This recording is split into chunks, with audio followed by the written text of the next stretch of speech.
Assalamualaikum warahmatullahi wabarakatuh. Saya Ratna Mintarsi, NIM saya 2892 050067 semester 1 di Prodi Manajemen di Fakultas Universitas Pancasakti Bekasi. Dengan mata kuliah kali ini adalah aspek hukum dalam bisnis dengan dosen Bapak Dermawan. Dalam kesempatan ini, tanggal 17 Desember 2020, saya akan menjelaskan pengertian aspek hukum dalam bisnis. Apa sih arti aspek hukum dalam bisnis?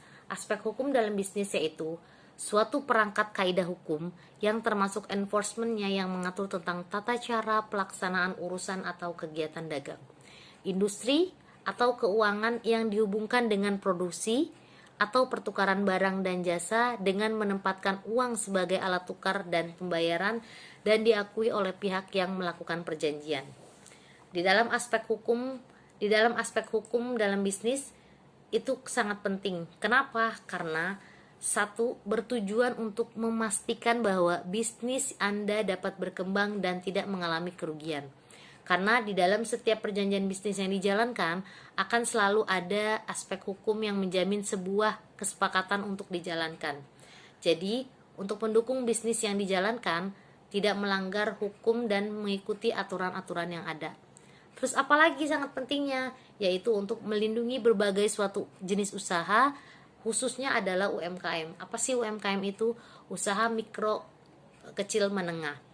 Yang ketiga, sangat penting karena apa? Karena memberikan perlindungan terhadap suatu pelaku ekonomi atau pelaku bisnis.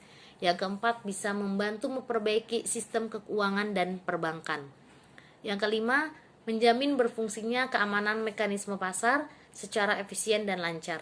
Dan yang keenam, mewujudkan bisnis yang aman dan adil untuk semua pelaku bisnis.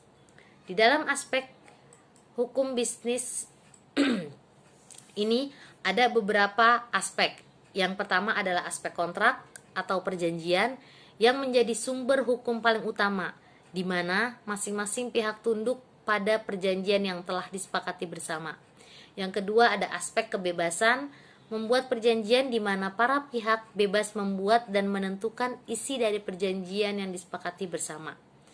Dalam aspek hukum terdiri dari beberapa aspek, yaitu aspek yuridis, ekonomis, politis, sosiologis, historis, culture atau kebiasaan, aspek agama atau kepercayaan, dan aspek filosofis. Oke.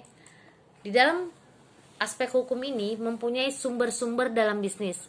Ada berapakah sumber-sumbernya? Yang pertama, peraturan perundang-undangan, yaitu peraturan hukum yang berlaku saat ini. Yang kedua apa? Yang kedua yaitu perjanjian atau kontrak, yaitu kesepakatan yang dibuat oleh para pihak dalam transaksi bisnis. Yang ketiga adalah traktat, yaitu ketentuan dalam hubungan dan hukum internasional baik berupa kesepakatan antara para pemimpin negara di dunia yang diberlakukan di Indonesia. Yang keempat adalah jurisprudensi, yaitu keputusan hukum yang biasanya menjadi pedoman dalam merumuskan atau menjaga pertimbangan dalam menyusun peraturan keputusan hukum berikutnya. Yang kelima, kebiasaan-kebiasaan dalam bisnis. Apa itu kebiasaan dalam bisnis? Yaitu kebiasaan yang dilakukan oleh pelaku bisnis pada umumnya. Doktrin, yaitu pendapat para pakar atau ahli hukum yang berkaitan dengan hukum bisnis. Dalam prinsip-prinsip hukum bisnis ada 5. Yang pertama prinsip otonomi. Prinsip otonomi yaitu orang bisnis yang otonom sadar sepenuhnya apa yang menjadi kewajibannya dalam dunia bisnis. Yang kedua prinsip kejujuran, yaitu bisnis tidak akan tahan lama jika tidak ada kejujuran, karena kejujuran merupakan modal utama untuk kelangsungan bisnis. Yang ketiga adalah prinsip keadilan. Prinsip keadilan yaitu prinsip yang menuntut agar setiap orang diberlakukan sama dengan aturan yang adil yang dapat dipertanggungjawabkan. Yang keempat adalah prinsip saling menguntungkan, di mana dalam dunia bisnis prinsip ini sangat adalah penuntut persaingan yang harus melahirkan suatu win-win solution atau jalan keluar. Yang terakhir adalah prinsip integritas moral, di mana prinsip ini menyarankan agar kita menjaga nama baik diri sendiri atau juga perusahaan yang kita emban. Oke, sampai di sini dulu apa yang saya sampaikan, semoga bermanfaat buat kita semua. Saya ucapkan terima kasih. Assalamualaikum warahmatullahi wabarakatuh.